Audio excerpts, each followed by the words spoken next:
হাসপাতালে কারেন্ট আছে অথচ ডায়ালিসিস সেন্টারে কারেন্ট নেই। এরকম মানে কারেন্ট গেলে পরে এমনি তো কোনো প্রবলেম নাই, কিন্তু কারেন্ট গেলে একটু সমস্যা হয়। জেনারেটর নাই, কোনো সমস্যা হয় না। আর কারেন্ট গেলে পরে বন্ধ থাকে ডায়ালিসিস। তো যেমন আমরা আজকে 3টার সময় আইছি, কারেন্ট আপ ডাউন করতেছে অনেকবার, তো সমস্যা হইতেছে।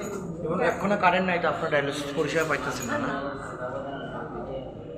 সত্যি গাইছেন আপনি? আমরা ডাক্তার ডায়ালিসিস হয়নি মানে কারেন্ট যে নাই। কারেন্ট নাই, ডায়ালিসিস বন্ধ। আমরা রোগী তো সিরিয়াস, ডায়ালিসিস হলে আরাম পায় রোগীটা। তো 3-4 ঘন্টা ধরে সিটোর মধ্যে বয়া রোগীটা। তো এরকম মানে প্রায় সময় হয়নি কিরকম যে কারেন্ট না থাকলে ডায়ালিসিস বন্ধ হয়ে যায়?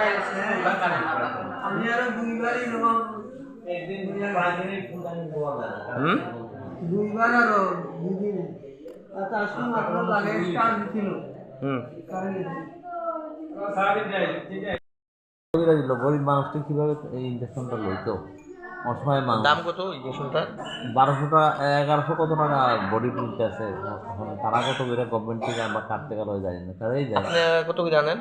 আমরা আনি না তো, তারাই দেয়, হসপিটাল থেকে দেয়। আয়ুষ্মান প্রথম কার্ড তো দিয়ে। ফ্রি দিত, এরপর আয়ুষ্মান কার্ড দিয়ে দিত, এখন আর দেয় না। কিরা বরং দেয় না তো দৌড় না, এই তো অবস্থা আর কি।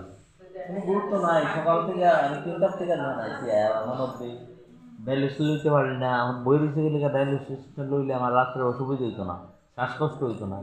এটা বুঝতে কেউ রাজি নাই। তার হেড অফিসে আমি বহুদিন ফোন করছি, এই সেন্টারে ইউনিটে কলকাতাতে কোন জায়গাতে হেড অফিস ফোন করে আমাদের খবর মানে জিগায় আর কি কেমন ডায়ালিসিস হয়, কত ঘন্টা লয়, কত ফুল টাইম কেমনে দিব তারা? দেখেন 3 ঘন্টা 4 ঘন্টা তো নাই কারেন্ট, ফুল টাইমটা দিব কেন? ঠিক আছে, আর ফুল টাইম না দিলে পেশেন্ট অসুস্থ হয়ে যাব কেন? ঠিক আছে।